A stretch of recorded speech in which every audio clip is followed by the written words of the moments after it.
to sponsor the Trans Am Race Series. In addition to events, we have proudly provided insurance for race cars, classic cars, and exotic cars since 1989. Heacock Classic is known for its famous agreed-upon value, where brokers and clients find common ground on coverage. So make sure to get your quote today. Follow us at #HeacockDriven.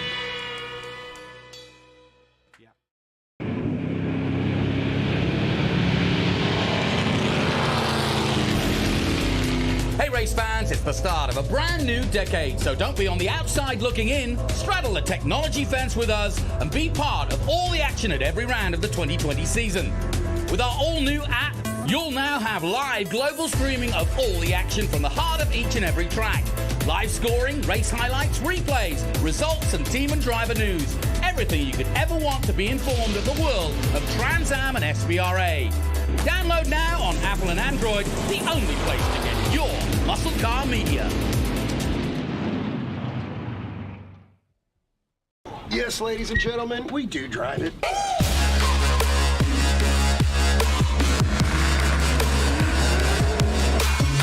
But all of us in the pits want to know who's the ultimate grand champions.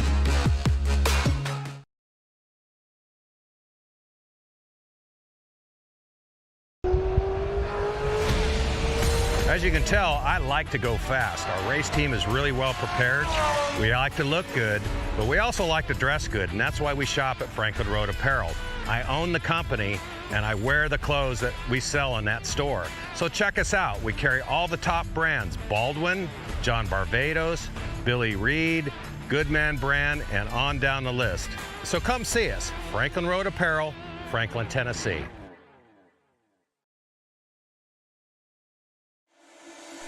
When the automotive industry needs new ideas, concept vehicles, and prototype designs, they rely on Michigan-based Prefix Corporation.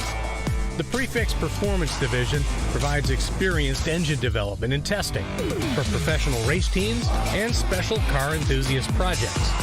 This important team at Prefix is recognized as a skilled resource for ground-up restorations, high-performance upgrades, and luxury vehicle enhancements.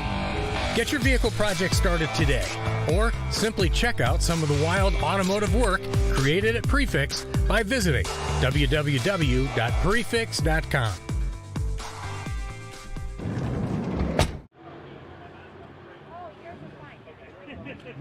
Welcome, ladies and gentlemen. So excited to be coming to you from Virginia International Raceway. Such a beautiful day here on this Sunday afternoon. And the big story of the race today, we've got Ernie Francis Jr. starting pole, champion and current points leader. Right behind him in points, though, is Tommy Dreese. And then right behind Dreese, we've got Chris Dyson. Normally, we would talk to the drivers. They're getting ready. We're about to go out. But that's Chris Dyson right there in the car starting third. But today, I want to talk about this mixed group. Not since 2015 at VRR have we raced in a group with TA, TA2, and all of the GT classes. So right here, this is a TA2 car. This is Edward Savajian from Dallas, Texas, racing his Big Machine vodka and hand sanitizer car. He's currently in the top 10 in points. Our Masters winner yesterday, Doug Peterson. Keep going there, Tony, and meet me at Tom Sheehan. Tom Sheehan right here in this LTK car. He just celebrated, he's the first TA2 racer to do 100 races with us in the Trans Am Series in TA2. Ironman Tom Sheehan, right there, we celebrated that. So we've got all these TA2 cars. We've got nearly 50 cars in this race. So let's come over here to this GT class. So the TA cars, the big monster horsepower cars, the behemoths. So in today's race, we also have Paul Menard. Paul Menard, you know him from NASCAR. He won the Brickyard 400 at Indy. He's racing the car that we saw Boris Said in just yesterday. Boris got second place in the race, but because it's a new driver, we're making Pancho Weaver and Paul Menard starting back. Pancho, tell us about Paul Menard being in the car. Well, I'll tell you, it's his first time in quite a few years. He was in Trans Am back in 02, maybe 03. And he's well qualified, as you know. And he's out here to have just a really good time and looking forward to future races in Trans Am. So you think Paul Menard's going to be with you maybe next season? We're working on it. It looks real positive. So we're getting ready to start a brand new chassis next week and get ready for war next year. I love it. Poncho Weaver builds some beautiful cars right here. Unbelievable. And then we're going to go to our TA2 winner yesterday, Tyler Casera. A lot of people are saying he came out of nowhere, but we know him well enough to know that he is a contender anytime he shows up at the track. He considers this one of his home tracks. He loves it here, and he put on quite a show in TA2 yesterday with Tyler Casera. So this is your pole sitter right here for the TA2 platform. And now let's talk about the GT classes, if you will. So yesterday, Billy Griffin and Steve Davidson went at it in GT. So this is, again, mixed group at a track that is hard to pass. So you want to make sure that you're tuned into this, because we've got Steven Davison here in GT. We move up here to SGT. We've got Milton Grant right here in this beautiful Porsche. We're coming up here. So yesterday in SGT, third place was actually Mark Brummond in this beautiful BMW. Got third place. He's somewhat new to the series, but never count him out. Hey, Mark, can I ask you a few questions on video? Absolutely. Tell us about racing in this mixed group with Trans Am. Sure. Oh, I'm ready for it. We're ready to ground and pound, looking for P1 today. Looking for P1 today. He had P1 at Mid-Ohio. So this is a double-header weekend. We had races yesterday, like I've alluded to, and now we're doing a full mixed group race on this track that's tough to pass on. Adrian Lostowski, second in points, got second yesterday in SGT. This is his nemesis here in SGT, Lee Saunders, who won the class yesterday. And then our new class this season. So ladies and gentlemen, that does it for me here. I'm going to send it to Johnny up there in the announcer's booth at Virginia International Raceway with a mixed group of Trans Am cars. Thank you very much.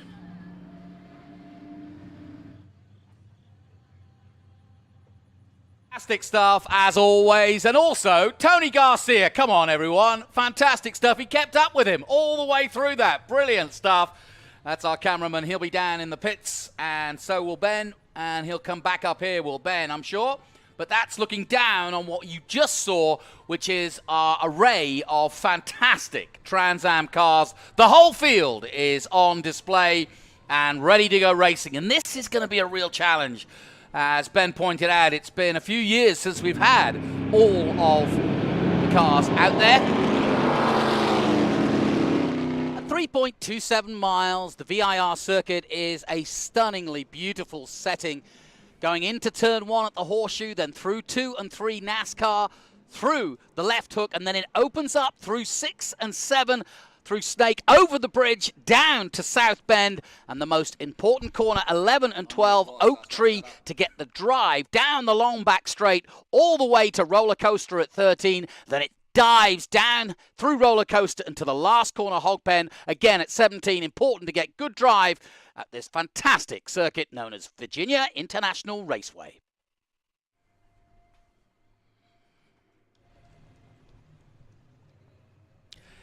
Yes, and it's a true gem, an absolute iconic circuit. They opened it back in the 50s, and in fact back in 66 when Trans Am became a series and has been the longest road racing series in America ever since. They came to VIR back in 1966 and raced here, and well, I wouldn't say we've been racing here ever since, because there's been a few years when this road course was closed, and of course this is NASCAR country. And so it was a struggle to get sports cars and Trans Am with the popularity for VIR, with so many ovals in the near distance. But VIR kept going, and you can understand it became the first ever motorsport resort set here in the beautiful woodlands of Northern Virginia on the border of North Carolina. And it has become a real resort. There's skeet shooting, there's race schools. There's a chance for your private owners to own a lodge or stay at the hotel and race their own cars here.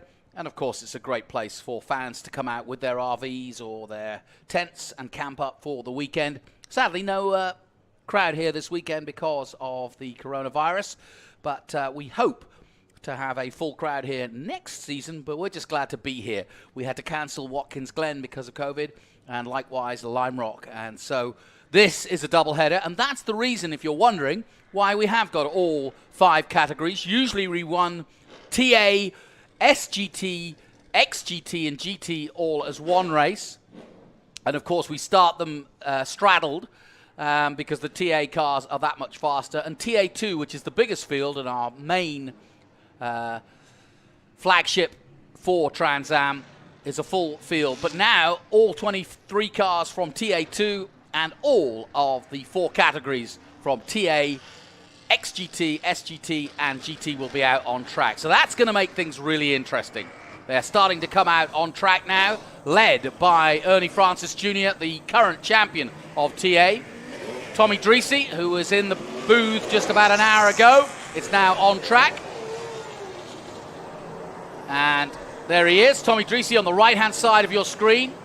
The field being led by our Maserati safety car.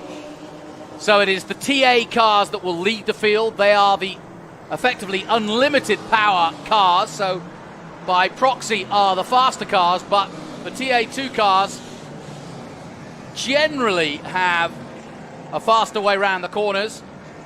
But it'll be interesting to see at this very tight VIR circuit how it all pans out, especially if there's some cautions.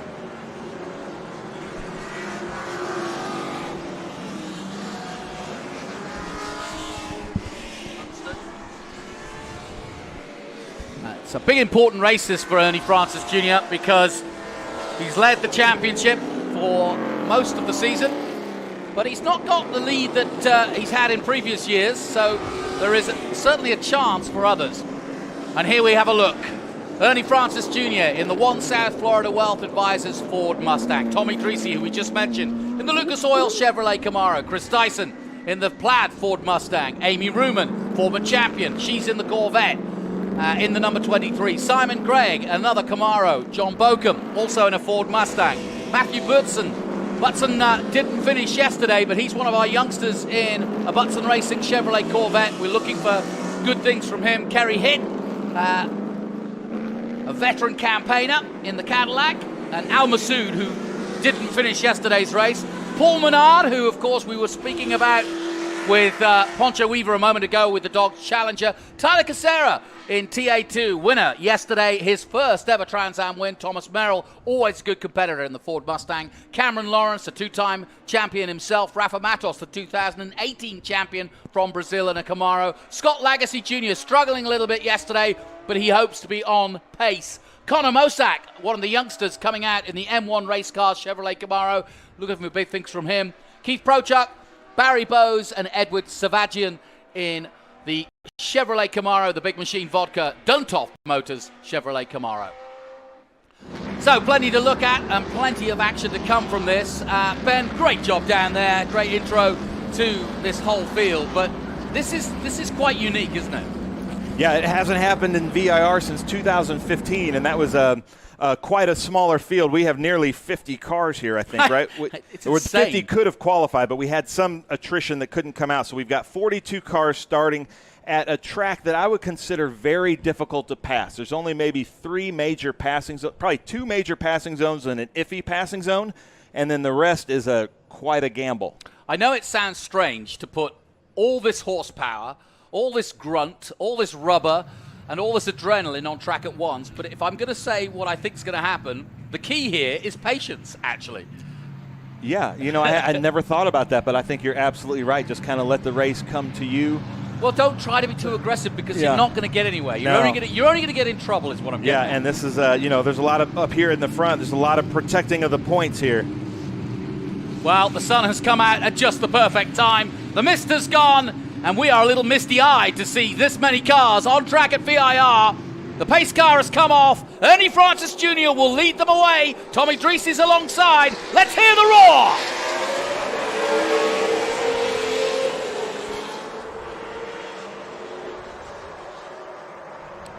So away goes the TA2 class, the TA class led by Ernie Francis Jr. and Amy Ruman. Looking very racy around the outside if she can keep her foot in. Tommy Dreesy's trying to knock her wide, but Amy Ruman says no, sir. And it's girl power into second place as the former champion muscles her way in to second place past Tommy Dreesy. Chris Dyson trying to get through. Tommy Dreesy a little ruffled by that. And a great start by Amy Ruman. That was spectacular. You know, and this is going to be a race because, like we talked about in practice and qualifying, it was raining. So yesterday's race was where people got good data. And we're about to see the start of the SGT as they come to position and to the start finish. Ken Thwaites and Eric Joyner roaring off the start line as we watch into the distance go the TA cars. Starting to spread out now for sure. Paul Menard's picked up 2 positions already. Yeah, Paul Menard, who started at the back in the bright yellow Poncho Weaver prepared Dodge Challenger. And he's got some work to do. He hasn't raced, since 2003 in Trans Am. We go on board with Chris Dyson in third, behind Tommy Dreesy at the moment. Oh, he's got him here. It's a good run. Beautiful sound on board. We really get a fantastic view when we go on board live with 31 laps to go. You're watching it as we see it around the world, and Chris Dyson is putting on a show live for us here at VIR. What a great start from Amy Ruman, and I think they took the data they got yesterday in the race and really made a great setup for Amy. Her McNichols team is on point right now, and Amy's having a great showing at VIR in second place as we watch Simon Gray come around the hog pen in his new Camaro.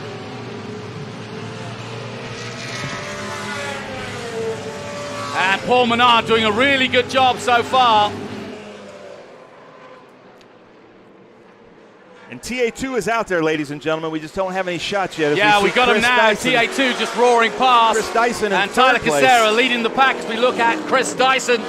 Still tracing down Amy Ruman, who got past him at the start. And obviously Dyson has got past Tommy Dreesy as well. So Dreesy, as we go on board with Lawrence, and wide goes the 92 of Scott Lagasse Jr. And through goes Cameron Lawrence. Nicely done. This, of course, action from TA2 now.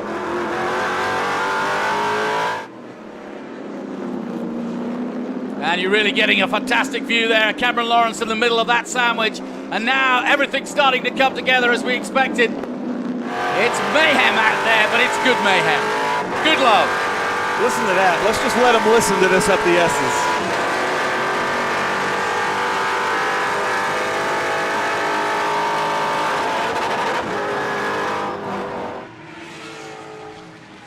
It's amazing. He didn't lift at all, did he? He was on the limiter completely there. Cameron Lawrence, fantastic. I'm glad you got to hear that with us as we go on board with Chris Dyson. Back to TA as he's fighting with Amy Ruman. The Corvette still holding him off. She's in second place. Dyson is in third. Dyson, the winner of the last round at Road America, remember? And if you're wondering what those chains are at Amy Ruman's grill, at VIR, if you go through the grass, you can collect a lot of grass. And those chains theoretically will sweep the grass off of her grill if she does in fact go through, and that's a strategy a lot do. Coming off the corners, we're just That was awesome. Double yellow. We just heard Tommy Dreesy. So we got double yellow, and you just heard a glimpse there of Tommy Dreesy's onboard radio. Now we've hooked him up with the onboard camera, and we're also listening out, so listen out with us to hear what Tommy's saying. yesterday was great, but really tough today. Really tough coming out of the corners. Real violent shake-ups, you know? So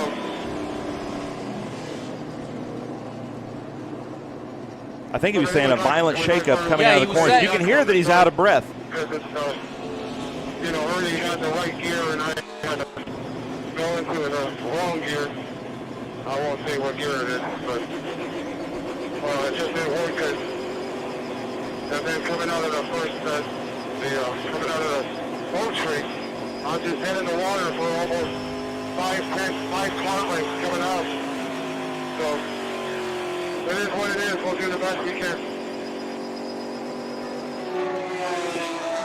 Fascinating. stuff there John from Baucom. Tommy Dreese as John Baucom comes in with a problem of some sort in the TA class. We're under double yellow here, so they might get him back out again. Looks like maybe an electrical problem. Looks like they're checking spark plug wires down there. So we're under caution here at VIR. John Baucom, a long-time Trans Am driver. He celebrated his 100th with us here just a couple of years ago. Now look at this long train. What a beautiful sight, huh? So now it's going to be single-file starts, mixed groups. There's no more spacing between the this leaders changes of everything. The cars, so it's just going to be crazy. Paul Menard's done a good job. He's right up there. Made up a lot of places in TA2. There's Tyler Casera.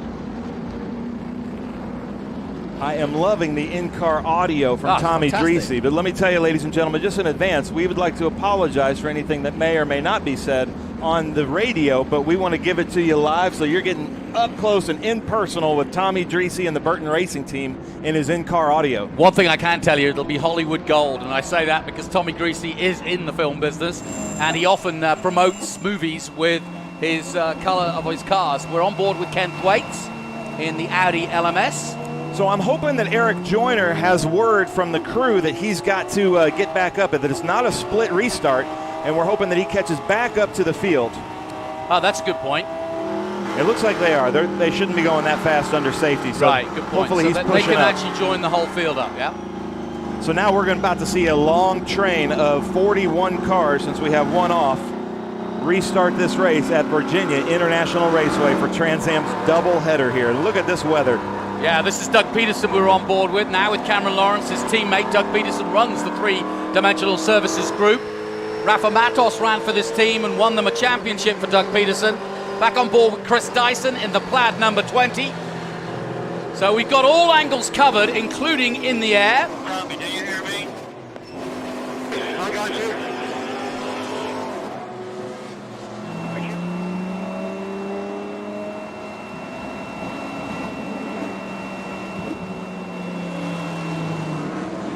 So Ken Thwaites right there with Franklin Road Apparel and the Audi R8. Look at this beautiful shot. And you can really see the complexity and the different apexes of just this one turn right here that we call NASCAR. You come way outside like the pace driver's doing, then you come inside there. That's the fastest line.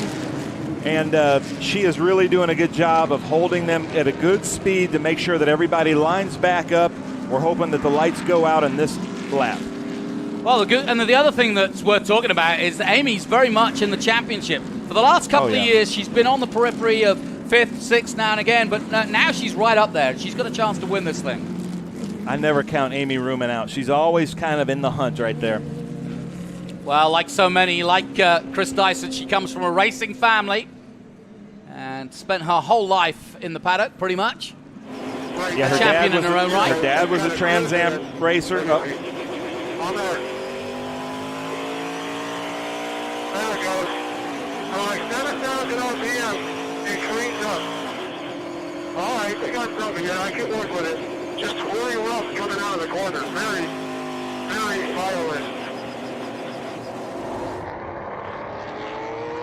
Very violent coming out of the corners. Yeah, That's so not Tommy, a good sign. Yeah, Tommy Dreese. And it's great to have Tommy because he is a talker to his team. I think he likes the comfort of being able to do some feedback, get some feedback, talk to the team, tell him what he wants, tell him what he's experiencing. So if he does have to come in, or when they've got a long weekend like this, they're in a position to be up on top of the information. Yeah, and I'm guessing he's talking to Terry St. Martin, which is his crew chief. Claudio Burton owns the team, but Terry is the one that should be in his ears. And Terry and Tommy have a really good relationship. Terry's a very smart engineer and builder, and I'm sure he's telling Tommy what he needs to hear. I tell you what, it's a double combination. We've got, on the one hand, the quiet Chris Dyson, but you get the sound of his car, and then you've got Tommy Dreese chatting away. And this is under caution. That sounds so good. Yeah. What a great run Amy Ruman had there around the first turn on the outside. She just really seemed to be hooked up. And I wonder if that was her plan all along. She started, fourth and moved her way up to second by turn 5. Yeah, I'm sure Ernie Francis Jr., the man leading the race in the orange and black South Florida Wealth. Paul Menard's in 6th place already. Yeah, here comes the safety car out of the way, leaving Ernie Francis Jr. to lead them away again.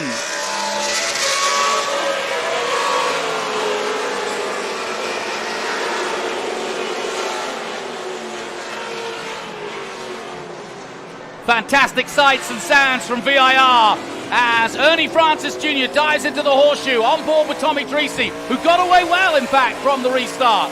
Let's see if the problems he's had are overcome as he dives into NASCAR. Yeah, turn 2. He's having trouble finding grip in the turns, which he was talking about. Maybe it's something with his gearing. Ernie looks great. Dyson looks like he's got a little bit more than Amy in these twisty bits. And now TA2 trying to get around Kerry Hitt there. What double wide sight to see all those cars together. Cameron Lawrence on board with him as he dives through Snake up to 100 miles an hour now.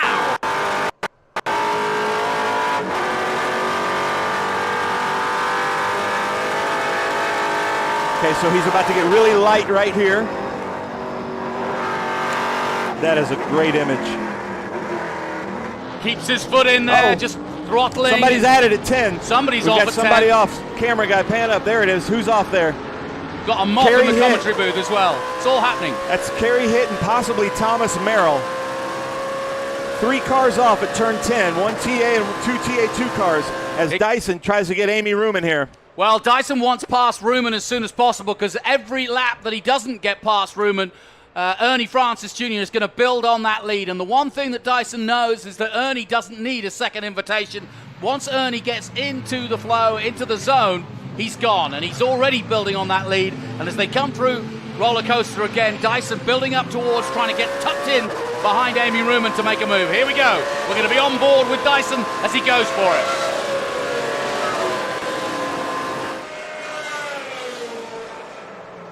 Here he comes up the inside of Amy Ruman. And the plaid Ford Mustang makes it, or does he? Yes, he's made it. Nicely done. And up to second goes Chris Dyson. Picture book overtake, textbook stuff there from Chris Dyson. That's how you do it at VIR. Chris Dyson and Amy Ruman. She gave him room. She knew he was there, and Chris Dyson just took it. But expect Amy to come back at him. Yeah, the Corvette and the Mustang, very different cars, obviously. So Ernie's got that comfortable lead right now, but once his team tells him Dyson's behind him, he's going to try to make that gap even bigger. Ernie's a driver, just a very calculated driver that he likes to stay about 500 yards as a competitor and then win as slowly as he can.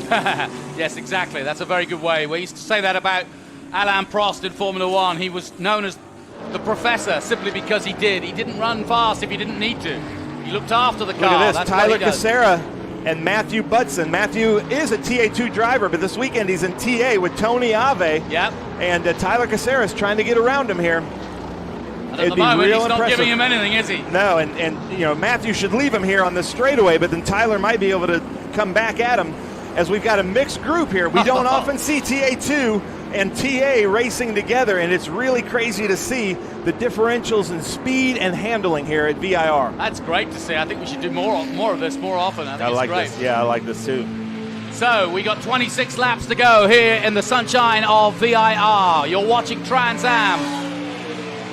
And we've got a full bag of all of our Trans Am cars out on track.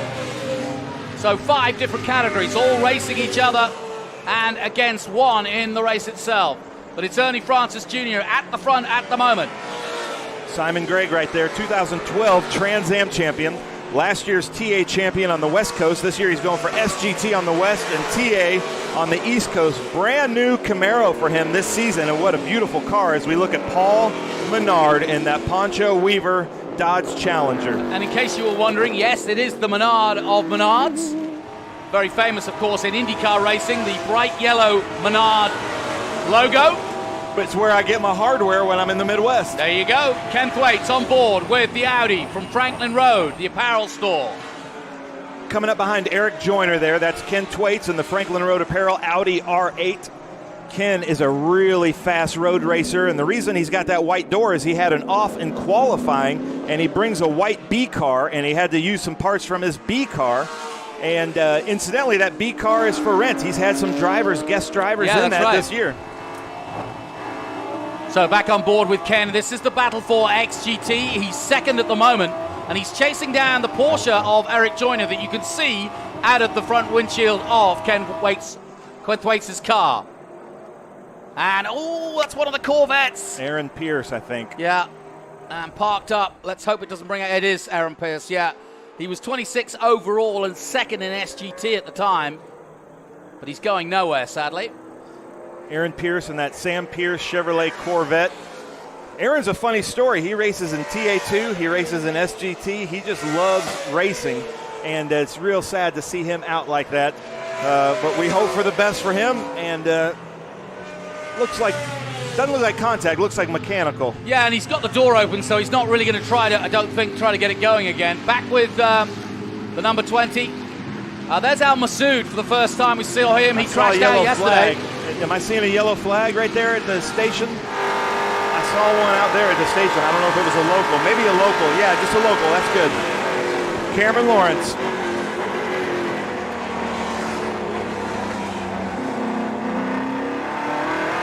Yeah, it's just on the outside of Horseshoe. That's where he's parked up. But I think he's out of harm's way there, but we'll soon find out as we see Cameron Lawrence from the outside. Three-Dimensional Services Group in the number 8. Currently in 9th position overall.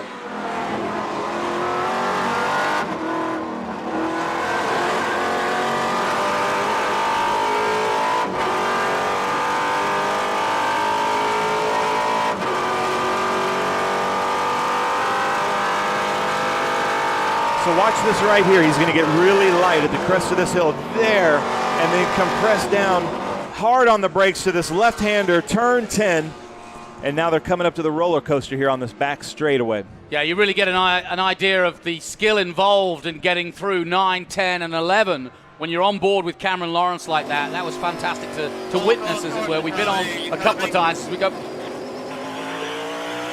Full course caution. So they're letting Tommy know, they're letting Tommy Dreesy know that there's a full caution. And you can see it now in the flag posts.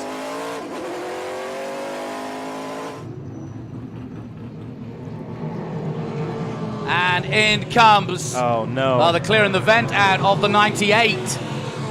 Doug Winston. Doug Winston had problems yesterday. He had an alternator issue, and he races with Adrian Lostowski in that fast auto. Damage to the front there, and they're just trying to sort of... The main thing is to get the grass out of the grill there so the car doesn't overheat, but he's got quite a lot of damage to the front, but it's peripheral, I may add. There's another car There's off the there, car one. at Okay, Horseshoe. so that's Aaron Pierce. That's Aaron Pierce. That's why they had to put out the caution. Yeah, that's an unsafe place. I can't believe he had the door open, but he's back out. He's under power, it looks like. Well, listen, while we catch our breath, Hopefully let's he's just gonna go get through. Let's just go through what we've got. Ernie Francis Jr. leads in TA. Chris Dyson is second. Amy Ruman is third. Tommy Dreesy's still there. Paul Maynard has made it up to 5th place. Simon Gregg is 6th. Then we go to TA2. Tyler Casera is leading there. Cameron Lawrence is 2nd in TA2. And Keith Prochuk, by the looks of things, is behind Cameron Lawrence in 3rd place in TA2. A little further down, XGT still led by Eric Joyner. Ken Thwaites is behind him. Car's kind of pushy, and maybe it'll come to me. Maybe it'll come to me. Car's kind of pushing. Maybe it will come to me, but he says, all right, let's do that real quick. What does that mean? Are they making a change in car? Or is he going to come into the pits under yellow and hope that he can get back out and make it through this field? Man, this would be a difficult field to make it back through. I don't, if it's just a little bit of push, I can't believe he would come in and ruin his race. I don't think so either, no. I mean, push isn't great, but it's... Well, it wouldn't necessarily ruin his race. He would just have to have a flawless race finishing this up. Now, Kerry Hitt was one of the cars, I believe, that went off at 10. So, and there's Jet Nolan. Jet Nolan, yeah. Oh, no, with Mike Cope Racing. Jet Nolan out of Florida. Really good young driver. Yep. Trying to make it in the NASCAR Truck Series, trying to make it in TA2, but that's really unfortunate because he's always up there in the top. As we see Stephen Davison. Aston Martin. In the GT class. He was 2nd place yesterday in our GT race. First overall champion last year in GT. Really good driver and a beautiful Aston Martin. Got to think, Ben, we got to do this more often. We got to get all the categories together. Whew. It's very entertaining, but it's I'm a little nervous.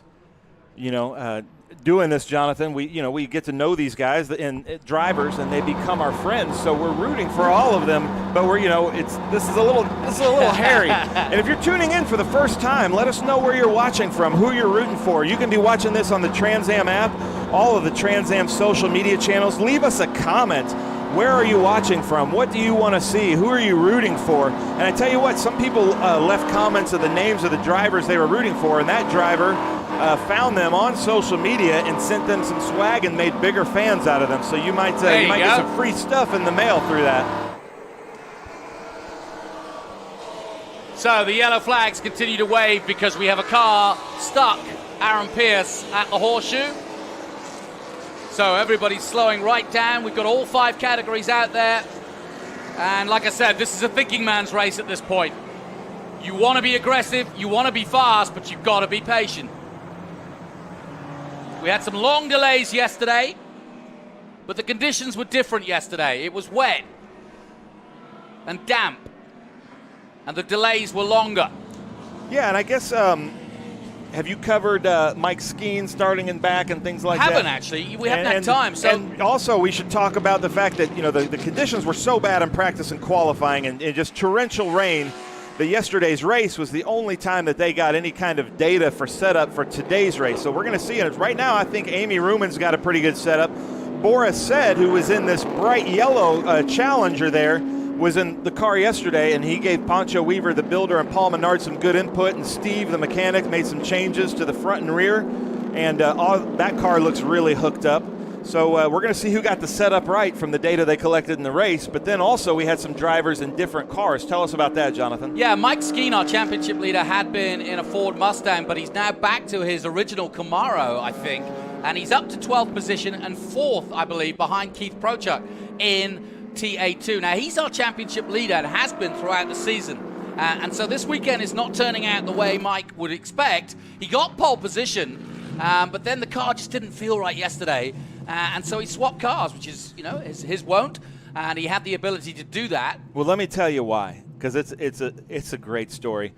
One of my favorites in the vintage field and in TA2 is Bob Lima. He races everything and just loves – he actually has a Smothers Brothers Formula B car. He races Corvettes with us in the V-Rock and in Group 6, and he races in TA2. Well, he wasn't planning to be here for the race, and he told Jim Frazier, who is Mike Skeen's mechanic with Stevens Miller Racing and Joe Stevens, I can't go home knowing that Mike isn't in a good car. Let him have my car for the race. That's nice. That's so a great Bob story. Lima's giving him his Camaro for this race to make sure that Mike is competitive to keep up the championship lead. Just another example of the family and camaraderie in the Trans Am paddock. Yeah, it's going to be interesting to see if Mike can get past Prochuk and possibly challenge Cameron Lawrence. That'll be a good battle between those two. On board again with Chris Dyson. And these cars just don't sound right at 60 miles an hour, do they? No, they sound, the gearing is not set up for that. Obviously, he's going like 40, 50 miles an hour in first gear. Oh, Thomas Merrill is in. Thomas Merrill is really in the points hunt, and he had to come in. I hope he came in and out before the pace car, so he didn't go a lap down. I'm getting word that number 38, Edward Savajian, might be coming in through the back of the paddock, maybe the back of the pack. I don't know. Maybe he went off there at 10. But, there's so much to keep up with. So here they come back on the main straight again, led by the Maserati safety car. Ernie Francis Jr. leading Chris Dyson.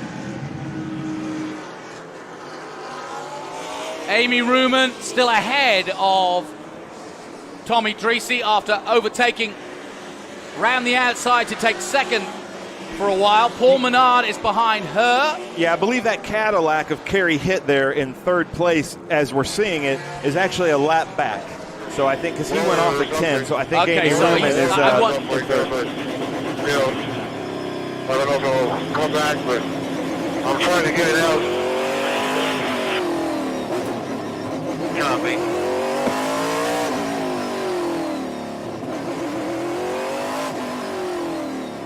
Just got word that the number 92 of Scott Lagasse Jr. is off right at pit in. Not blocking pit in, but right at pit in, so they're going to have to go pick that car up too. We're having a lot of attrition here. Scott Lagasse, is just not his weekend. Hopefully his teammate Connor Mosack can make something up for him. Yeah, good call. Yep, the 92 off. At the moment, back with Ken Thwaites as we wait for the resumption of this very tantalizing race here at VIR. Conditions now perfect as we go past the hotel and lodge here and through Snake, the section that's known as Snake, as the whole section should be called, because it just snakes all the way up and it's flat out. You've heard that when you've been on board with Cameron Lawrence about how flat out it is all through this section that you're looking over, above, under the bridge, and then up the hill. Big change in elevation. Still some 23 laps, that's a long way to go. And there's Merrill passing our commentary position. So Merrill trying to catch up with the rest of the field. And he's some way back, but he should, I say should, he should, if he keeps a hustle on, get back to the back of the group at least before the end of this. We've just saw the 96 going out of the pits as well. That's Connor Mosack. That's a beautiful image right now that we're getting from the green light drone. Look at that. VIR has had some big days, but this is as big as any. Look at that. Wonderful shots. Unfortunately, we are not allowed to have spectators here this weekend at the Haycock Classic Gold Cup. So we're bringing it to you with streaming and technology and social media. So we'll be back with spectators again next year with the Speed Tour and the Haycock Classic Gold Cup at VIR. But for now, tell us where you're watching from and who you're rooting for. So it's going to be green this time as we get ready to go racing again. Doug Peterson of the Three-Dimensional Services Group. We're on board with him as we are with his teammate Cameron Lawrence. Starting to pick up the pace a little now. Keeping those tires warm. And Ernie Francis Jr. is going to have to hold off Chris Dyson into Horseshoe. The Maserati peeling off.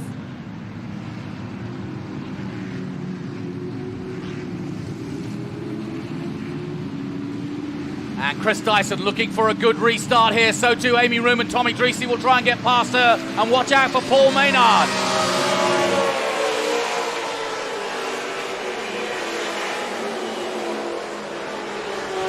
Good restart from Ernie Francis Jr. to the high, wide line goes Chris Dyson. Now he tucks into the inside, trying to make it. And he has. No, he hasn't quite done it.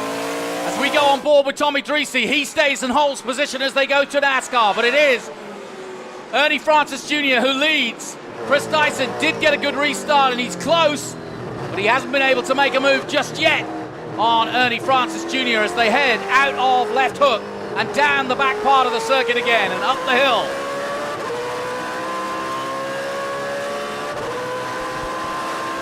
Two close friends, Ernie and Chris, both on Ford Mustangs, both Meissen chassis. This is pretty equally yoked right here. We've got youth and experience racing against each other in a very similar platform. Yeah, no question about it. Dyson's got fantastic experience, but Ernie Francis at only 22 has got 6 championships to his name, has raced in Trans Am most of his career. Paul Menard going through. Man, Tyler Cassera. Tyler Cassera is going good. Let's keep an eye also on, we go on board with Cameron Lawrence, let's keep an eye on where Mike Skeen pops out.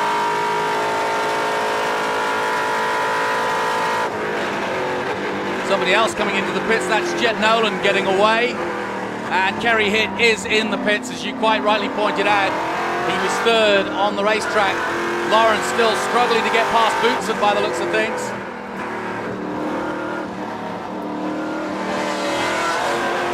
Through go the leaders. And at the moment, Dreesy not making any inroads on Amy Ruman. But Chris Dyson, no question about it, is keeping Ernie Francis Jr. honest as we go back on board with Chris. Second gear through here. You can see the lights that change as he goes up to third gear briefly, down to second again for NASCAR, holding it in second gear now, and Paul Menard is now starting to catch up with look at Tyler Cassera. And right now that's Cameron Lawrence behind Matthew Budson, makes a pass on the outside. Look at that. Oh, every which way past him. 3 cars going round into the left-hander at Left Hook. He almost took a left hook, didn't he? Adrian Lostowski in SGT is currently first in front of Lee Saunders. So Adrian Lostowski winning right now in SGT with Lee Saunders 2 cars behind him, followed closely by Matthew by Mark Brumman, so it's a close race in all classes, Jonathan. It really is. It's hard to keep up with it all as we go back on board with Ken Thwaites as he battles with Eric Joyner, who's ahead. They've got a car between them, but you can just see the white Porsche of Eric Joyner. That's the competition for this man, Ken Thwaites, in the all black and one white door Audi R8. Here he is. Just got word that Lou Gigliotti is actually second place in SGT right now. Well, he had problems over the weekend. He had a crash in testing, and they had to rebuild the car. But the Texan did good, and he's back out there, so the team will be pleased with that. Back to the leaders, and you can see they're pulling away as they come down roller coaster and down towards Hog Pen. Let's see if he got Adrian here. Uh-oh, lap traffic, TA2 mixing it up with TA. And they're starting to catch up with Jet Nolan, who just came out of the pits. Now Jet, of course, TA2. Nice, Jet. Gets out of the way of the TA2 of the TA cars. That was a good job by Jet Nolan. Track awareness, knowing where the lead was, and just giving him room. And this is the problem for both Chris Dyson and Ernie Francis Jr. They're going to mix it up as they start getting slower traffic and also traffic that's come into the pits and back out again. Somebody like that Audi station wagon. Yeah, I thought that was an interesting park exactly. up. There's Tyler and there's Cassera. Tyler Cassera, yeah. Winner yesterday. And leading and Tyler today. currently in 7th overall and leading in TA2.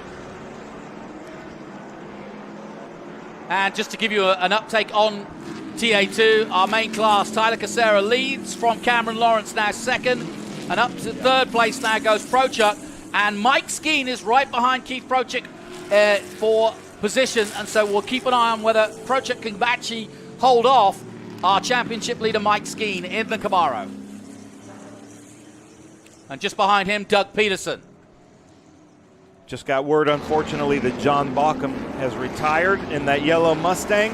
This is his home track, and he was looking for a good result. He's been on the podium here several times, but number 86, John Baucom, is out of the race. There it is, Adrian Lostowski and Gigliotti. So Gigliotti took him at the roller coaster, and now Adrian has somehow gotten it back. That's your 1 and 2 right there, and the tail end of this group for SGT, which is Super GT. Yeah, Lostowski in the Shelby Cobra, very nice prepared car for Fast Auto. And the sun came out just at the right time for our race. And this has been a cracker so far. One major caution. Let's hope there's no more. Ernie Francis Jr. has built up a 1.3 second lead over Chris Dyson now. But they're getting into traffic. Yeah, looks like they're coming up on Connor Mosack here, racing with... and that 1.3 second lead has come back down again. Yeah, and this, you can't pass here. So it'll have to be after turn 10. Now let's see how patient Dyson and Ernie are. Oh, that was both brave. make a pass. That's risky. And that was before the bridge. Not an easy place to do it, but great driving from both of them. We're seeing two of our best exponents of TA racing right now. That was risky, but they made it happen. They've got a big speed differential. As we see Kerry hit, give him room. Look at this. Dyson up next to him. Dyson almost came alongside Ernie. I'll bet you Boris wishes he was out there now. And now Dyson getting the draft down the back straight. Can he make a move before roller coaster? Let's sit on board with him. Who's got the brakes? He's going to duck out to the left. Ernie knows he's there. He's got the line. Ernie's going to give it to him. Nice job, Dyson. Oh, but Ernie takes it. Oh, no. Where did that come from? Ernie. Wow. Great stuff. Ernie Francis, it was like he didn't brake. Good stuff. Ernie Francis Jr., we thought he made the pass, and he just held on to the final moment there and came flying by. Great stuff from Ernie Francis Jr. And here's the race the battle here. continues. Amy Ruman, Tommy Dreesy, Paul Menard. Back with Tommy Dreesy as he passes the pit lane. Coming up on Amy Ruman. Can he make this stick? He goes to the outside. He's going to have to go the long way. And Amy makes her Corvette as wide as she can. Yeah, she takes the defensive line, which isn't the fastest line. Tommy takes the faster line on the outside to hit the apex better.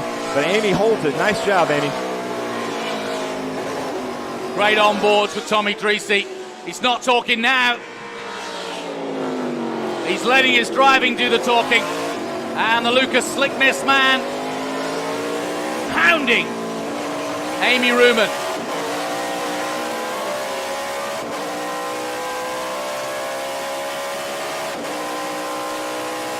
And this is absolutely nail-biting stuff to ride with Tommy Dreese and all the others and really get an idea of what it's like to be out there.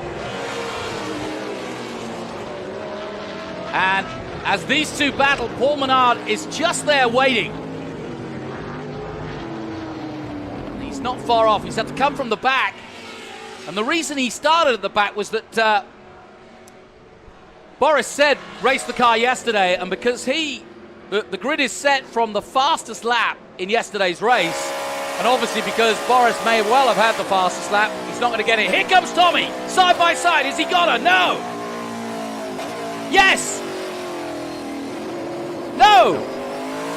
I love it. Go on, Amy.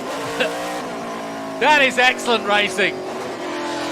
Tommy doing everything he could to get past the Corvette, but she kept her foot in.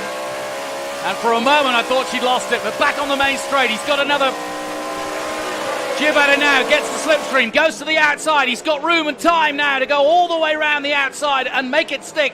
And I think this is it. No! Amy Ruman breaks as late as she dares and she's got the inside line. Tommy can't do it. He switches back. Wow, that is some great racing there. And you know, Amy and Tommy have been racing together a long time. They kind of know what each other's capable of, what they're going to do. And this is some great racing we're seeing right here for the battle for third. Well, Tommy is doing everything in the book to try and get past her, and she is holding on. We saw a battle like this at Brainerd between these two. Yeah, if you've been following Trans Am for a while, you know there's been some really good Tommy Dreese, Amy Ruman battles. And the weird thing about motorsports is you're racing against and with your competitors. You really have to trust them and know that they're going to do what you think they're going to do and not do anything crazy. Al Masood coming in. Yeah, Masood, teammates with Chris Dyson in. That's really unfortunate there. But so Amy Ruman and Tommy Dreese, they're giving each other room, but they're racing each other for every inch of this track. Now, the one thing that's going to foil both Amy Ruman and Tommy Dreese is the fact that the all yellow and blue Poncho Weaver Dodge Challenger is now part of this battle, and here he comes. He's in the Menard draft. looking to get past Dreese now, who's dropped back a little after that battle. On board with Dreese, but he's got that yellow car in his mirrors as well as worrying about overtaking through roller coaster the Corvette again. But he's not close enough this time, and now he's got Menard to deal with.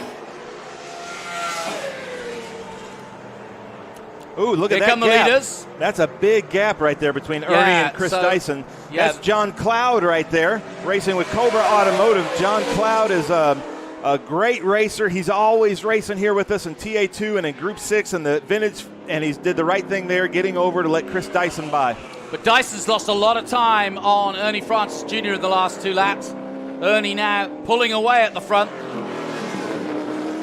He may have, but, you know, with something like this, Dyson's got to let the race come to him and maybe lap traffic that got in the way. And here he is now trying to catch back up. Yeah, Ernie's off into the distance, isn't he?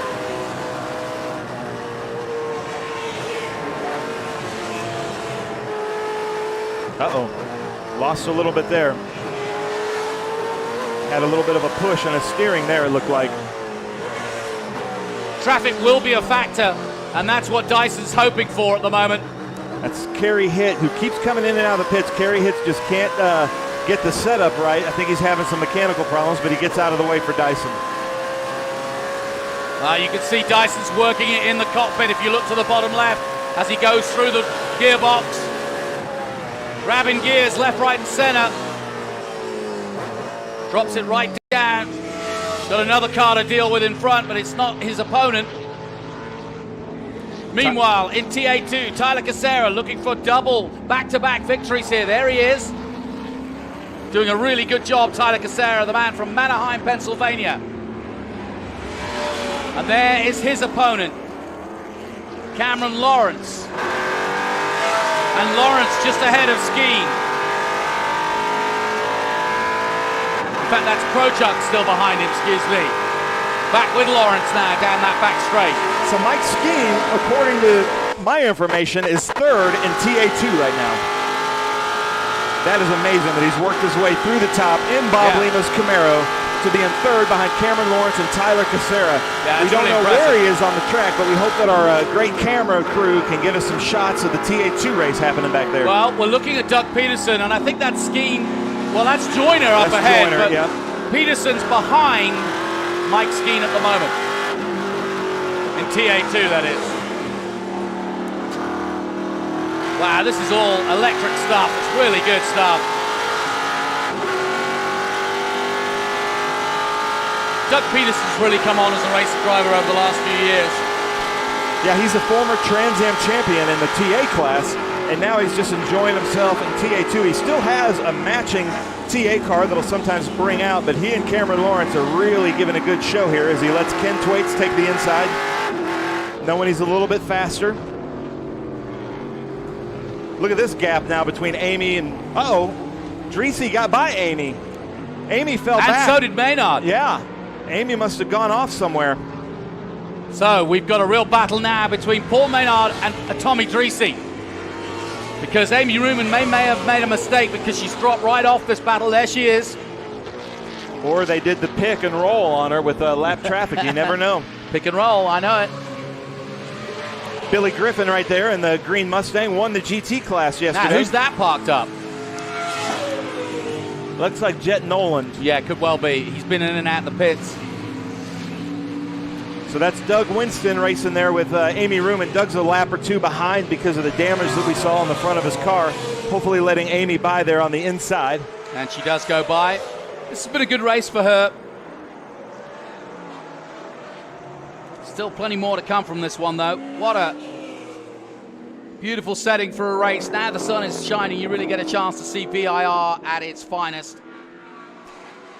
Kerry Hitt from Pennsylvania. Kerry Hitt actually makes the bodies for most of these cars. His company, Advanced Composites, longtime Trans Am racer in that Cadillac as Paul Menard comes up behind Tommy Dreesy into turn 5. Yeah, now Dreesy under big pressure from Paul Menard, who took over this car. You wouldn't believe he hasn't ridden and driven in Trans Am since 2003. It's not showing for sure.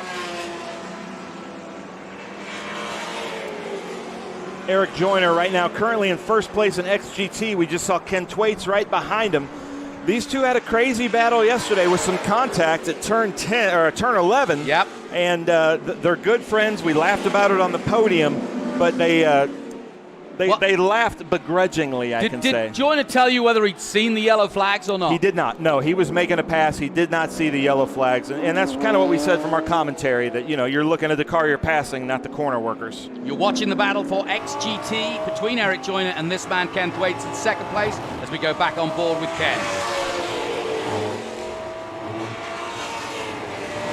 So it's Audi versus Porsche in XGT, a great class to be in. Ken Thwaites has dominated that this year. He's had 3 wins already. And that Audi is so planted through the S's of this VIR circuit. So smooth as he dives into 11. Dab on the throttle. And then opening it right up. Second gear, third gear now. Up to 100 miles an hour through fourth gear. You can feel Ken Thwaites' frustration. He's doing everything right. He's hitting all of his apexes, and he's just barely seeing Eric Joyner, but he's not catching up to him. Yeah, good point. And here's the McNichols, 23 of Amy Ruman, wafting through the trees. 11 laps to go. Of course, Amy Ruman is a 2-time Trans Am champion in that McNichols Chevrolet Corvette, but she's had bad luck here at VIR lately. Yeah, she's got tracks that she's great at and tracks that she's had bad luck at. But she's not going to be happy with a 5th place. She wants a podium here at VIR. Right, I'll just give you a quick summary. Ernie Francis Jr. still leads in TA, being chased by Dyson. TA2, Tyler Casera still being chased by Cameron Lawrence. And as you saw, Eric Joyner in XGT holding on to the lead ahead of Ken Thwaites. Rafa Matos not had a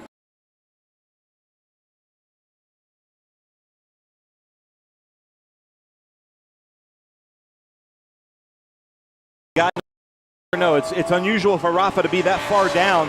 He might have had an off or collision with somebody. There's just so much to cover in this race. It's hard to see, but it's noticeably smoother in Ken Thwaite's car than it is in Dyson or Dreese's car. Well, in fact, I'm looking down. I think Rafa's not even in the race. I've got him with no laps, so I don't think he took the start.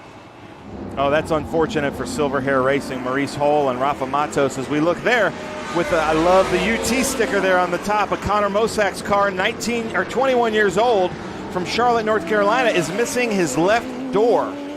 Quick, that's yeah, he will. But somewhere on the track or somewhere nearby is a left door for Connor Mosak. There's a door ajar somewhere at VIR. Yeah, very ajar. That almost rhymed. 10 laps to go. Doug Peterson on board with him. Down the back straight. Hard on the brakes right here. Downshifting. Coming around, a little bit of a left to a hard right blind turn right here. It's a really difficult section of the track. Yeah, and you use the corners to scrub off the speed. We saw him do it just there, going from 100 miles an hour down to about 60. We're getting down to the business end of our feature race here for Sunday at the Haycock Classic. Trans Am at its finest. Here comes Ken Thwaites on Eric Joyner. Joyner still ahead. Through goes Cameron Lawrence. He's chasing TA2 glory.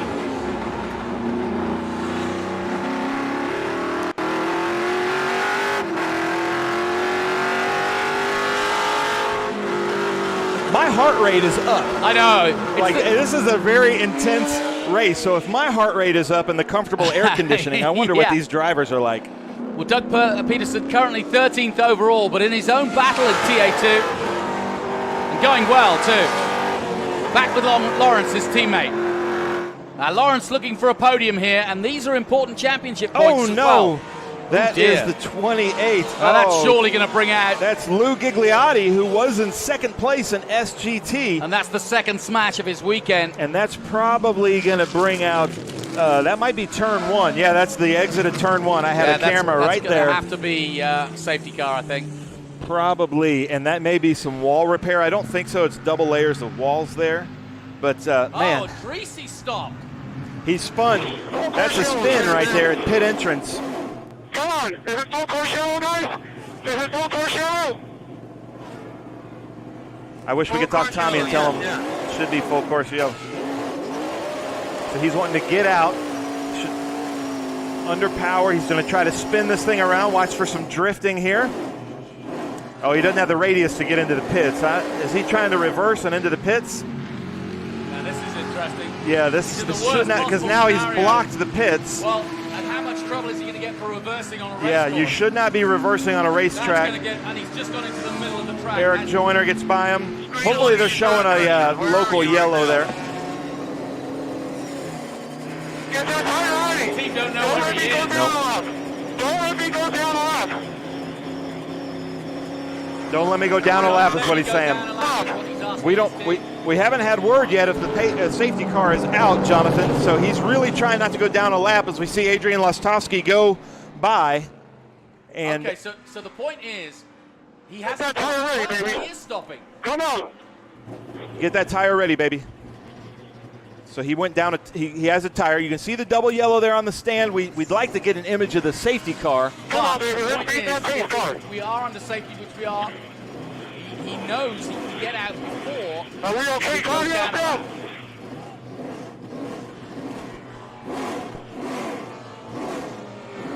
Come on, baby. And I've seen this happen at Watkins. Okay, we're not down a lap yet.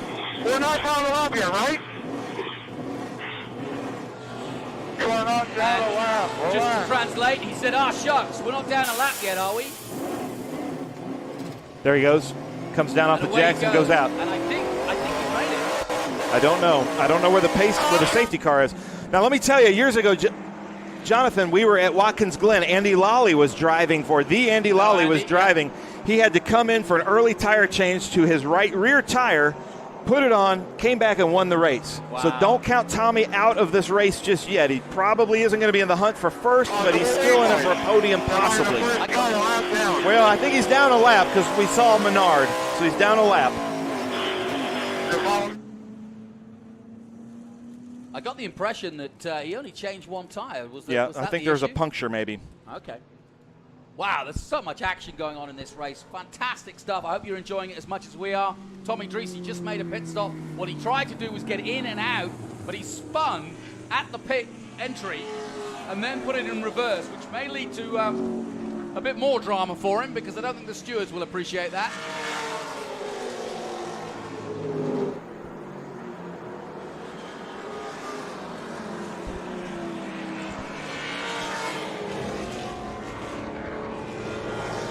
So they're displaying a double yellow.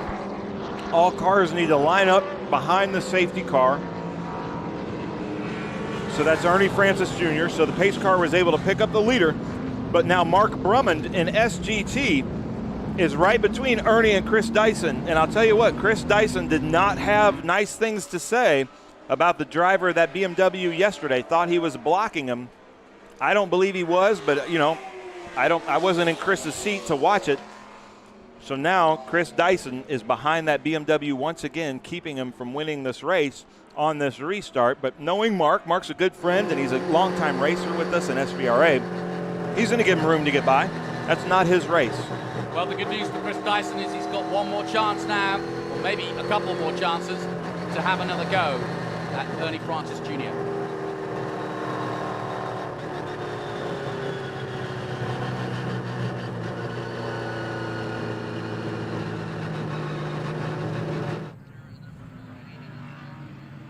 Paul Menard in third place.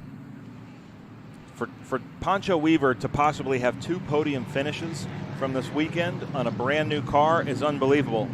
Tyler Cassera to possibly win 2 races at VIR. Let me tell you guys, Tyler Cassera is quite the talent, and he's looking for a full ride next year in Trans Am and TA2. Obviously, he's showing everybody that he can make the top step of the podium. So if you're looking to sponsor a race car, there's probably no better deal out there for the fun, the experience, and what a great personality of Tyler Cassera with his family-run little race operation with his dad and his cousins and his brothers, and his friend won yesterday in our Miata race. So look at number 4 in TA2, Tyler Cassera, to hopefully get to the top, as we saw the tow truck there trying to help this car get in. The number, it was Lou Gigliotti, number 28 in SGT, who was in first or second place earlier on in this race. So that brings the race back in SGT to Adrian Lostowski and Lee Saunders. Let me go through here. Well, it also gives Kent Waits a chance to have another go at Eric Joyner, yeah? Yeah, and it looks to me, I'm trying to read through my little app here, and it's not cooperating, but it looks to me like Adrian Lostowski in the number 96 Mustang is currently in 16th overall, and he's in first place in SGT, followed by Mark Brummond, who is that BMW. And I'm looking down, I can't find Lee Saunders is in 31st, and he's laps behind. So right now, Adrian Lostowski is set to make history for his Fast Auto team and be at the top step. He's been in third place many times, second place a couple of times. He's really looking for that first step, but Mark Brummond could be his spoiler. Mark won at Mid-Ohio in SGT.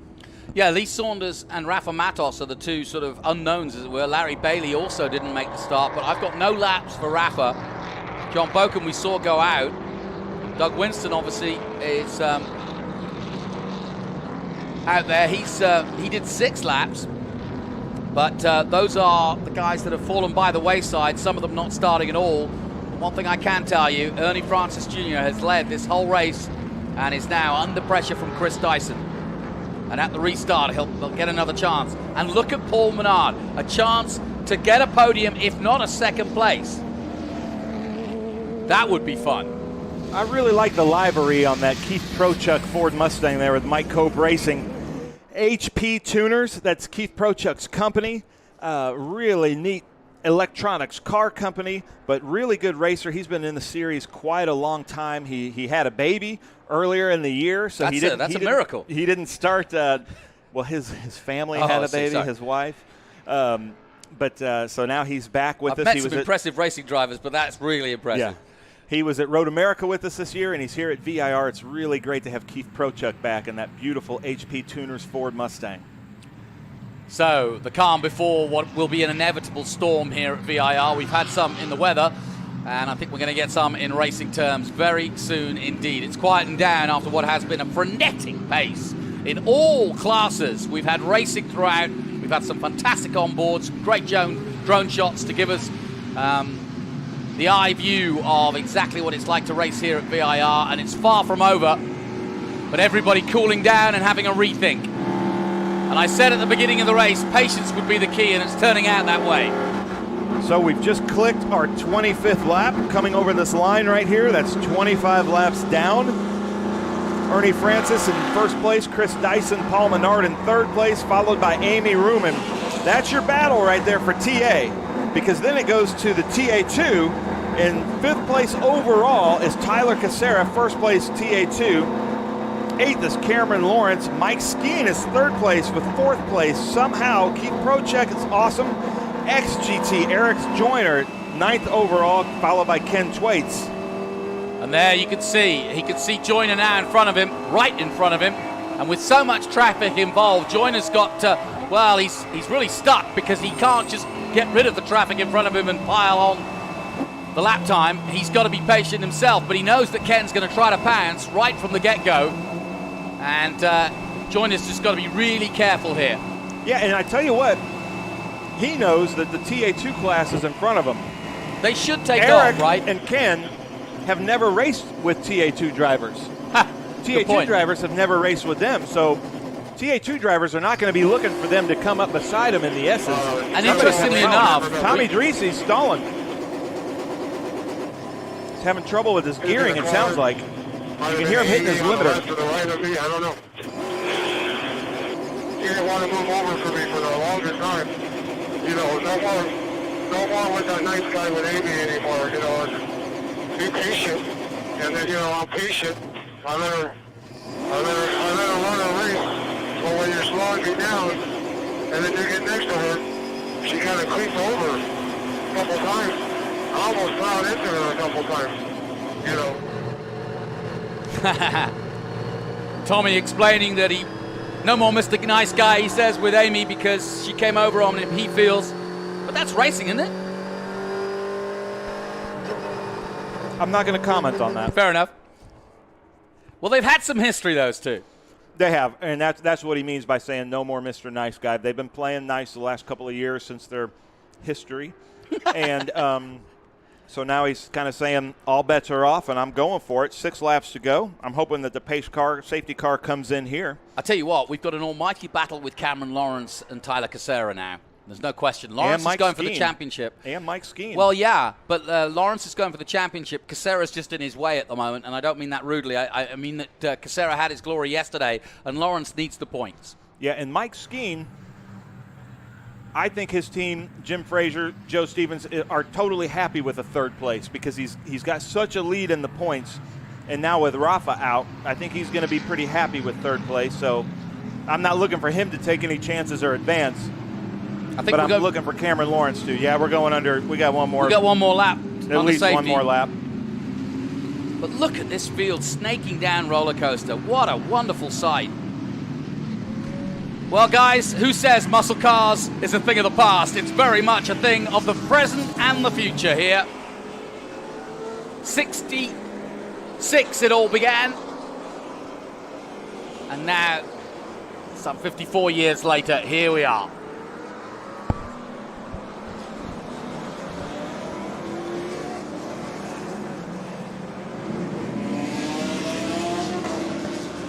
Tow truck going around there. Yeah, just getting out of the way. And, so they've cleared turn 1. This safety car's coming along the wall here, and he'll come in right here on this little gravel road down to our left by the tower. So hopefully we're going to be able to go back to green flag racing for the last 5 laps. He does exactly that. So the Maserati will take them round. The lights will go off towards the end of this lap, and then we'll have a 5-lap sprint to the finish here in Trans Am. All categories involved in what is a special race for our doubleheader. The reason we have a doubleheader here at VIR, we didn't race at Watkins Glen. Big disappointment for a lot of the drivers who love to go to Watkins Glen. And Watkins, we miss you. We'll be back next year. But this then turned into a doubleheader for points as well, and the championship is wide open in all categories. Yeah, I think I saw some damage to the front left of Mike Skeen's Camaro. His Liqui-Moly Camaro has some damage to the front left, and I can't even say it's his. It's Bob Lima's Liqui-Moly, right. Joe Stevens Miller Racing Camaro. So Mike Skeen in third place right now in his turn 7 Liqui-Moly Camaro. Let's see if we can see some damage. So I can confirm that it will be green next time round, which means the Maserati will be coming in. Go ahead, Ben. Is that Maurice Hall there? Maurice is black. He's racing with Silver Hair Racing in that black Camaro, and he's got blue lettering, and Rafa has red lettering. I haven't seen Rafa all day. I don't think Rafa made the stop. I'm hoping to get a close-up of Mike Skeen's car. Currently in third place, first place in points in TA2, and like I said, I think he'd be happy starting in the back of the grid to finish on the podium for points. But Cameron Lawrence does not want to finish second. It's about to get frenetic, folks. This is the calm before the storm, high above. The drones got it covered. And as they come down the hill, we'll keep an eye on the safety car and watch it peel off, and then watch the action ensue. This is exciting. Oh, it's great. Full field of over 40 cars ready to go racing again. We've lost a couple along the way, but with 5 laps to go, we've got a doozy. I didn't see the pace car. Looks like Mark is telling Chris, pace lights are out. It looks like, see, he's got his signal on. He's got his turn signal on, telling Chris Dyson. Go to my right, yeah. And that's exactly what he's going to do. And we are going to be racing again, and away goes Chris Dyson. This is his chance. Dyson looking for a way past Ernie Francis Jr. for the win. Ernie will defend. He gets as wide as he can. Dyson's going to go high and wide and try to go round the outside. He now cuts back and does the switch back. Ernie defends again. Oh, wow. Now very close. That is car control from Chris Dyson right there. Really not good. Get into the back of Ernie and spin both of them out. Nice job. These are two competitors that love racing against each other but hate losing to each other. Yeah, and look at Chris Dyson tries to the inside, now to the outside. He's losing ground. He's got to be careful here. Oh! Now he's got him. No! Not quite. They're side by side as they go through Snake. Ernie Francis Jr. just pulls ahead of Dyson, but time is running out. And the key for Dyson here is not to lunge too early and make a mistake and give the race to Ernie Francis Jr. He had a chance at Horseshoe, couldn't quite pull it off, and there's more chances to come here.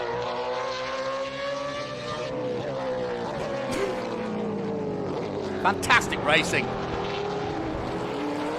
These cars are so equal. They're, Meissen chassis, Ford Mustangs driving out there in the TA class. You can really see how well set up these cars are. As Amy Ruman right there, I think she's taking back third place. Round goes to Porsche. On board with Tommy Treacy, who's slowing down by the looks of things. And he's having problems. Yeah, he's got some mechanical problems.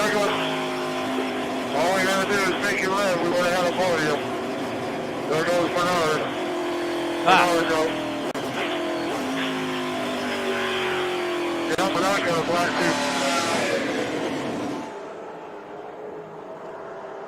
Well, that's interesting. Anyway, here we go for a second chance for Chris Dyson as they go across the start-finish again. 3 laps to go now. Here comes Amy Ruman, who's had a great race so far. She's been in the thick of it. Tyler Casera coming up now. And Casera has led all the way in TA2 as he dives into turn 1. Brumman in XGT behind him. Different classes, remember? Cameron Lawrence has a TA car and an SGT car to get to Tyler Casera. So he's got Kerry hit here in this Cadillac. And really, he's not going to have a place to pass until the bridge straight. Yeah, but we've seen with Cameron Lawrence, he's not afraid. Yep, turn 5. He's going to come around here. Now he's going to be hard on the gas and try to get to the left of these guys under the bridge. And that's going to have to be a squeak by, and as you can see, the Too much power of power. the TA car He can get doesn't by give him an Mark opportunity. He Brummins. may get past Brumman, and he has. Nice. This is electric stuff. Lawrence just biding his time for now. The problem is the TA cars have got too much grunt. Tyler Casera now trying to go through on Morris Hull. Does so. So there he is. There's the There's battle right Lawrence. there. One car between Cameron Lawrence and Tyler Casera's Maurice Hall. This is going to be one heck of a finish. I told you Cameron Lawrence will have the bit between his teeth. Tyler Casera may have dominated this weekend, but he's not a factor. He started the weekend 23rd in the championship, having not taken part in the earlier rounds. He would have been on the podium at Road America were it not for a massive crash at the end on the last lap, which involved Rafa Matos and several other cars, including Tyler Casera. And now Lawrence gets past Morris Hull. Meanwhile, look at this. Dyson's all over the back of Ernie Francis Jr. We've got battles everywhere. 2 laps to go. Dyson tried last time out through here, couldn't do it. Now will he do it? No, looks again, can't do it this time. He's going to have to do something special now. It looks like they're both struggling to get the power down out of the corners, but they're both equally struggling. Yeah, I know what you mean. And by now, surely the tires are shot. And it will be white flag next time round. It will be one more lap to go. Oh, he's catching him. Can he get him going into 11? He's going to try to get a good run right here. Just doesn't get quite close enough here where he can actually lunge. They're so equally yoked. Well, we saw these two battling it out earlier at the end of this straight here when we thought that Dyson had got him. And in fact, I was convinced of it. And then suddenly out of nowhere, Francis didn't brake, or it looked as though he didn't brake, and got back the lead again. Dyson's got another chance to do that this time round. Does he get close enough? I don't think he is. Nope. And now he's going to have to try again into Horseshoe. Fantastic onboards here. Live around the world here from VIR. Hope you're enjoying it as much as we are. Boy, do I want to be a racing driver when I see this. Fantastic stuff. Go for it now. Come on, Dyson. Let's see what you got on the final lap. White flag waves. Ernie Francis Jr. has been constant Ernie, as he always is. Unflappable under pressure. Dyson will try to tuck himself in behind at NASCAR, but he's not close enough, Ben. No, my hands are sweaty, Jonathan, watching this. And I keep reaching for the brake and the gas with my feet. Just sitting here watching this, they're really, really trying so hard to get to him. So we're on the final lap. We've got a battle in TA, a battle in TA2, and a battle in XGT. It's all going on.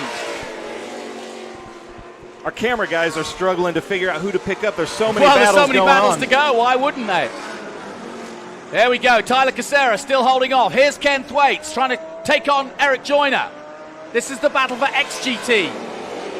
He's second at the moment, is Ken. 12th overall, but there's Joyner in front of him. That's a Mustang. Oh, that's the Mustang getting out of the way. That's Jet Nolan. So I think that Joyner's got this for now. I'd like to see where Casera and Lawrence are. Well, that's the other really close battle we need to keep an eye on.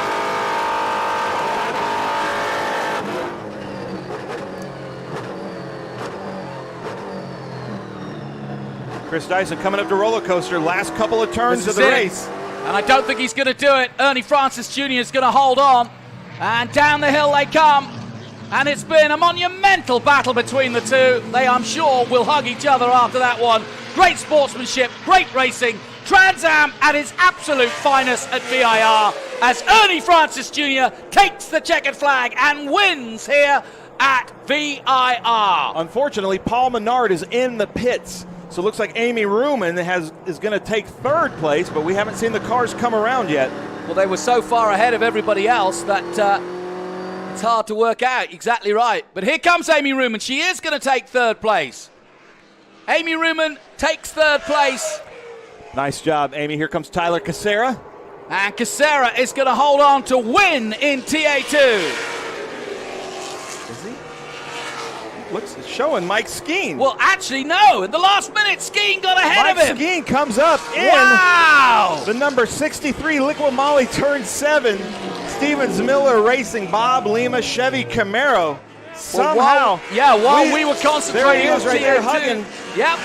While we concentrated on TA, as we rightly should have done, Well, we lost somehow Skeen got through. We lost our visuals for a while, and we were just calling out the window. Nice job. Jonathan, I got to go to the podium. You go for the Thank podium, you my so friend. much.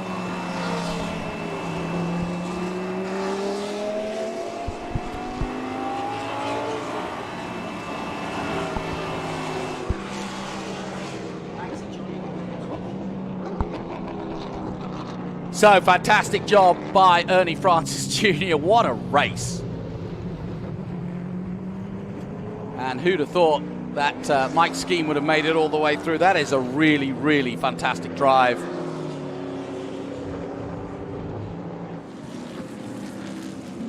And confirmation then, Ernie Francis Jr., Chris Dyson in second, Amy Ruman in third. Tommy Dreese is down as fourth position in the end there. And Tyler Casera.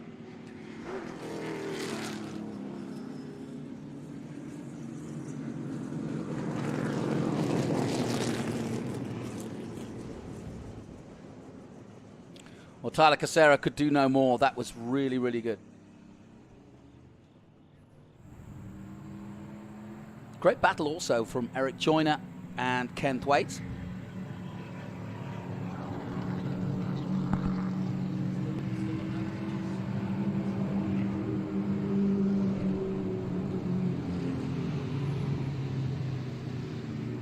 Got it.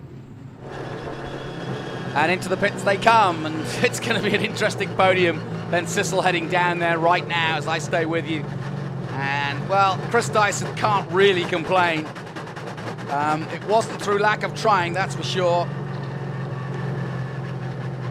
And he put everything, heart and soul, into that race. And as Ben pointed out, they've got to be good friends to race that close for that long and still keep it clean, and they did just that. Fantastic stuff. I'm looking out of the window of the Crow's Nest here as the top three from TA come into the pits. Amy Ruman, that was a really, really good race from Amy Ruman. She was up to second at one point, and I say at one point, it was right at the start of the race. But, well, I don't know how many races Ernie needs to win before people realize what a talent he is, and I don't mean that we don't realize, but I can't believe that the big boys haven't come looking for him. It's got to be so exciting to see him on the top step of the podium. This is incredible. I mean, Junior, the team, I mean, everybody. We have so much that we put into this, and everyone's got this passion, including Junior. Love it. Had to do it. Nice. Thank you. Nice job. Congratulations to the Breathless Racing team. Ernie Francis, come here. How in the world did you keep Dyson behind you that whole race? Yeah, it was a tough battle out there. I was trying not to look in my mirrors too much. Just trying to just stay focused as much as I could out there. The last lap dash was pretty tough. He got right on my bumper coming in the last few turns there, but was able to hold on and bring home another win. Great for points. Double header, double win. Couldn't have gone better for us. Nice job. Yep. Congratulations to Ernie Francis Jr. We're going to come over here and talk to Mike Skeen. Mike Skeen, I know it's been a crazy weekend for you. I'll let you put your mask on. Crazy weekend for you. I'm not sure I know the results yet. Tell us the results, too. As far as I know, we won, and Tyler is behind us, and Cameron behind him. So, I don't know any reason that wouldn't stand. So hopefully we're good to go. Unbelievable. You know, the Stevens Miller Racing guys have worked their tails off all weekend, and to start at the back, huge thanks to Bob Lima for letting me drive this awesome Camaro. It's awesome to reward the guys with a win after all the hard work, and starting at the back, not really knowing what we could get out of it, but great points day. I think some of the other guys had some issues too, so moving forward, big thanks to Liqui Moly's, Turn 14 distribution, Sawbelt, K-Tech, everybody, huge help, awesome. So you worked your way from the back of the grid because you switched cars. You're in Bob Lima's Camaro, and you worked your way up to the front. Where did you finally pass Tyler Casera for the win? We got him on the restart. I got an awesome jump at the back. Just happened to hit the timing right, the way the field was coming down the hill. Got by Cameron at the same time, and then Tyler chose. We just chose a lane, and I got lucky and got the right lane. Got through traffic a little better on that first lap of the restart, and built a little bit of a gap. He had huge pace. We knew he was coming after that, so just trying to bring it home at that point. And I feel a little bad for Tyler because he was running away with it. He was gone. Without that yellow, we wouldn't be here. So sometimes it's your day, I guess. Yeah. Nice. Mike Skeen, first place in TA2. Let's try to find Adrian Lostovsky. Adrian, I didn't get a total report yet, but are you first place in SGT? First place. First time, correct? First time and it's unbelievable. Woo! How does it feel? We, you know what? First of all, the driver always gets all the credit, right? So, back at the shop, Cottle, Eric, Patrick, everybody who's been working on the car so hard. I mean, it matters so much to everybody. Steve at Penske Shocks, he just redid the shocks for us, so that made a huge difference. I mean, the car's lighter. It's been much better, so we're just so excited. I can't believe it. We had this first. We want to also thank Hawk Brakes and Forge Line Wheels. They've been helping us out all year as well. So awesome. Adrian, hold on.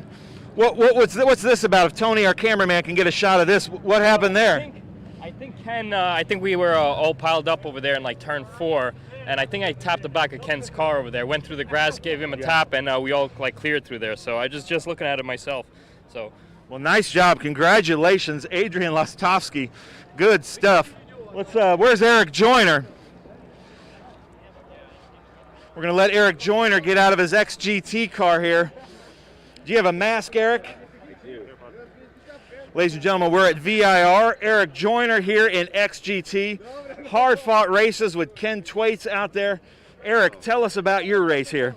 Oh, it was crazy. The amount of cars, the differential in speed, and not only that, but some cars are fast in the straights, some are faster in the turns. It was a action-packed race. It was a lot of fun.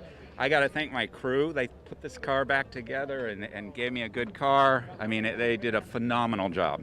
Nice. And you guys have never raced with the TA2 class before. Did they behave? Oh, you know what? I don't know if this is the norm for them or not, but there's a lot of rubbing and bumping, and it put me in an unusual position where my fastest lap time was faster than their pole time. But they're faster in different places of the track, and I'm really just trying to keep an eye on my race. Nice. Well, that's Eric Joyner, first place in XGT. Ladies and gentlemen, that's a wrap for us with the Trans Am Series presented by Pirelli at beautiful Virginia International Raceway. Thank you so much for joining us, and we will see you next time at Circuit of the Americas. Great stuff, Ben. As ever, getting the info that we needed from the winners. Congratulations to a delighted Adrian Lostovsky. He really deserves that. Confirmation of the results then. Ernie Francis Jr. with another sublime victory for the One South Florida Wealth Advisors Ford Mustang. Chris Dyson takes second place in the plaid Ford Mustang. And Amy Ruman back on the podium. Great race by her in third place. Mike Skeen. That was a monumental. He overtook at the restart. We were watching TA, so we missed actually he and Casera actually swapping places, but Casera deserves a great accolade. A fantastic weekend for him, and he finishes 5th overall and 2nd in TA2. 3rd in TA2, Cameron Lawrence. Good points for him. Keith Prochuk.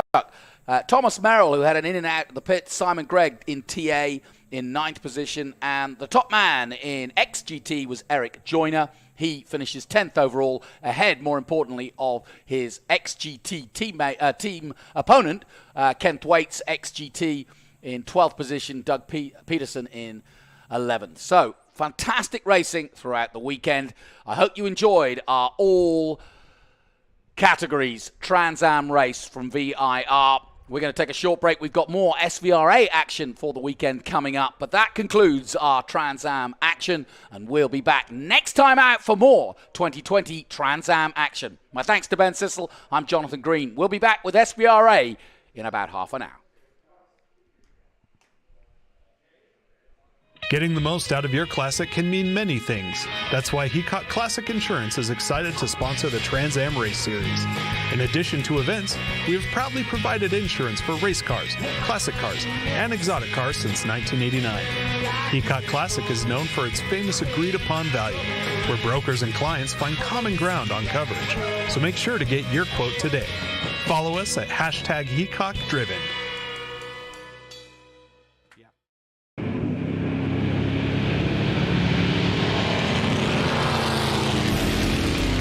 Hey race fans, it's the start of a brand new decade, so don't be on the outside looking in. Straddle the technology fence with us and be part of all the action at every round of the 2020 season. With our all-new app, you'll now have live global streaming of all the action from the heart of each and every track. Live scoring, race highlights, replays, results, and team and driver news. Everything you could ever want to be informed of the world of Trans Am and SVRA. Download now on Apple and Android, the only place to get your muscle car media. Yes, ladies and gentlemen, we do drive it.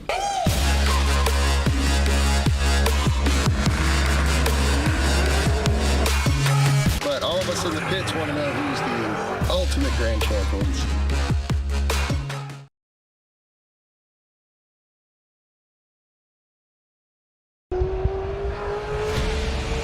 As you can tell, I like to go fast. Our race team is really well prepared. We like to look good, but we also like to dress good, and that's why we shop at Franklin Road Apparel. I own the company, and I wear the clothes that we sell in that store. So check us out. We carry all the top brands: Baldwin, John Barbados, Billy Reed, Goodman brand, and on down the list. So come see us. Franklin Road Apparel, Franklin, Tennessee.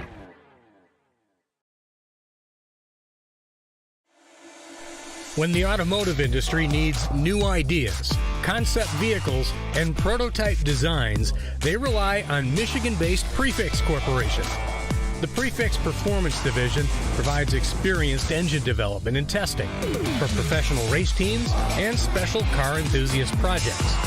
This important team at Prefix is recognized as a skilled resource for ground-up restorations, high-performance upgrades, and luxury vehicle enhancements. Get your vehicle project started today, or simply check out some of the wild automotive work created at Prefix by visiting www.prefix.com.